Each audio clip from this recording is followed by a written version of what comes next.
طالبانو د پنجشیر جګړې لپاره په روزګان کې 1500 کسیز تشکیل جوړ کړ. روزګان کې ځایي سرچینې وایي چې طالبانو د دغه ولایت د دهراود ولسوالۍ له اوسیدونکو د پنجشیر جګړې لپاره 1500 کسیز تشکیل جوړ کړی دی. روزګان کې یو باوري سرچینه چې نه غواړي نوم یې واخیستل شي سه شنبه د غبرګولي پر 10 له 8 ورځپاڼې سره په خبرو کې وایي چې دغه کسان تازه له مقاومت جبهې سره د جګړې په موخه بسیج شوي دي.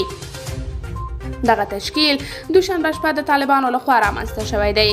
پنجشیر کې د طالبانو او مقاومت جبهې ترمنځ له نښتو هره ورځ د طالبانو مړي لیږدول کیږي، خو دغه ډله نه غواړي د خپلو کسانو تلفات رسنیز کړي. دا په داسې حال کې ده چې پنجشیر کې د 2 ورځنۍ ځنډ وروسته بیا جګړه پیل شوې او مقاومت جبهې د 10 طالبانو د وژلو ادعا کړې ده. په پنجشیر ولایت کې سیمه ییزې سرچینې وایي په پنجشیر کې د مقاومت جبهې د ځواکونو او طالبانو ترمنځ له 2 ورځنۍ وقفې وروسته ظاهرا جګړه وړمه ورځ بیا پیل شوه او د مقاومت جبهې ویلي و چې تر 1500 زیات طالب جنګیالي په کمین کې وژل شوي دي.